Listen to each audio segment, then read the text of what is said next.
I'm Lewis from the Brave Outdoors, and today we've got Jamie, my friend, and we're going to do some fire lighting. Jamie, we have to make sure that we have as little impact on nature as we can.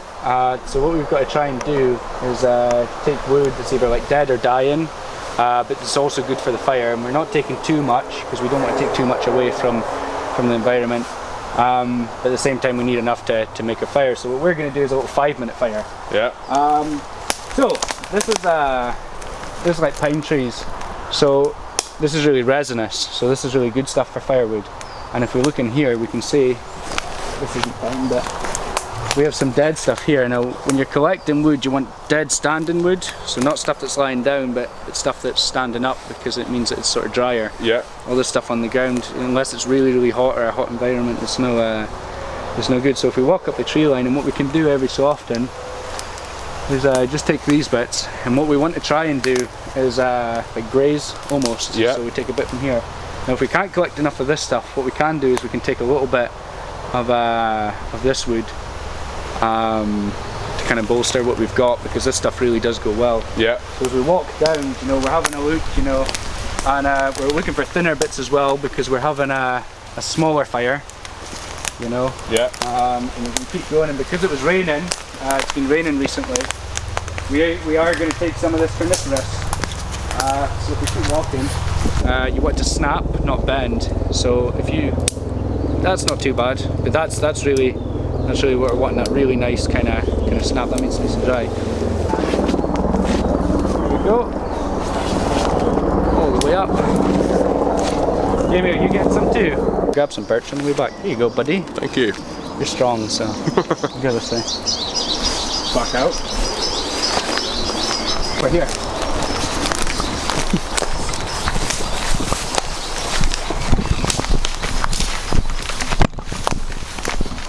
This is a birch tree.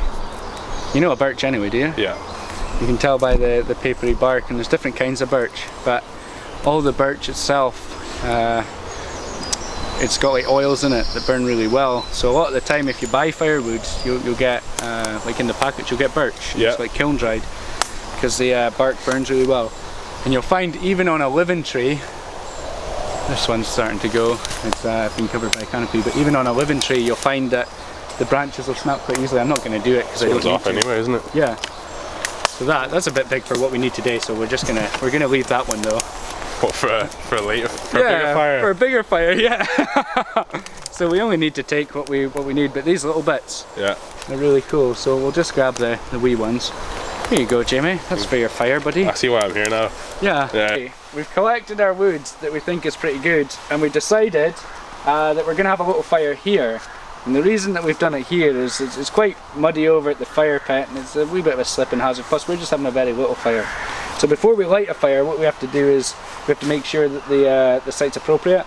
So if we look up, we have to make sure that there's no branches like really close. If we were having a bigger fire, obviously the canopy has to be higher because we don't want to damage the trees and stuff. Yeah. We look around and we make sure that there's nothing that's going to cause like us any danger or anything that's going to go on fire the nearby. And you can see this is quite open. And then we have a look down, and we just really want to make sure that there's no like dried grass or anything that's going to cause us harm, like if there was any thorny kind of weeds, or even if there was like a bee's net or a wasp nest or something like that. Or anything that we didn't want to damage. If there's a really nice kind of unique plant or something, we might not want to kneel right on top of it. So the ground's pretty wet here, and we're having a very short fire, so I'm not going to worry too much about roots, although I'm just going to have a quick check and make sure that there's no exposed roots, because what can actually happen is if it is dry, the roots can go on fire and it can go back to the tree. Yeah. It's quite amazing. So we've kind of got that. So first what we need to do is we actually need to sort of process our wood. And we're going to get our tinder sorted out. So we're going to get this in, and we work in 3 levels. So first is like matchstick. Yeah. So all the stuff that's matchstick we're going to put on a pile here. So if you grab that stuff and we do that. The next size is pencil, and we're talking about anything thicker than a pencil. Right. So this is all matchstick then? Yeah, so that's all matchstick, and that's really what we're wanting for this very small fire, because we're very much just doing this for demonstration purposes. And we're wanting to break them down so that they're sort of a uniform size, because it does make it a little bit safe. Yeah, so take a bit of cotton wool first. Yep. So what we're trying to do is turn the ball into a cloud, is the easiest way to explain it. So you unroll it, and then you sort of just tease it out really nicely. And it's starting to rain, so this is the kind of time that you're thinking, yeah, we need to get a fire going. Pull it back about 45 degrees, and you should get a nice scrape of that. There you go.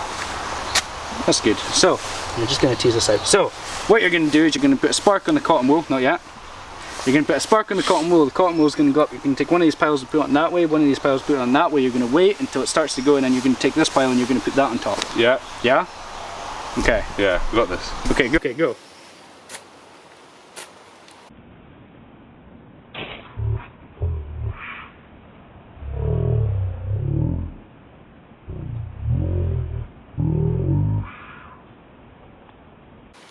And you're being careful because fire is burny, hot. And just let that start to go. And then you're putting this one on as well, and this should create a little bit of loft because heat rises, obviously. So what you're doing is you're giving it more fuel that it can climb up into. Wait a second, and it'll start to go. And then once it does, and you're quite happy that it's a well-established fire, which it'll be very quickly, you can start popping these on top, and I'll give you some and I can have some. Yeah, keep that. And I'm just going to pop a few on this way. In any kind of direction? What's the... Yeah, so because we're sort of just making a really quick fire, we're not going to go for any of the kind of typical sort of fire shapes. Because there's all different shapes that are good for different things. Right. But we're not using this fire for anything, so there's no... So you often see on fires in sort of, well, you see like a stone circle around the fire. Yeah. So if we were, when would we sort of, would you use that? Yeah, I would, yeah. So the stone circle is good for a couple of reasons. One, it saves it the fire, if you're having a bigger fire, it saves it travelling out. Yeah. So it's got a clear kind of definition, so it's not going to catch any grass or leaves, it's not going to travel. But on the other side of that, if you're doing with a group, it's a very clear boundary of, like, this is where the fire is. Yeah. And you can make your boundary larger than the fire and say, look, you guys, you know, we're not in that area, that's the sort of the unsafe area, and this is a safe area sort of thing, so that's quite good. It's quite good, isn't it? Happy with that? It's a nice fire. So yeah, fire? Well, you happy with that? Yeah, I can survive in the woods now, mate. Thanks very much. Yeah.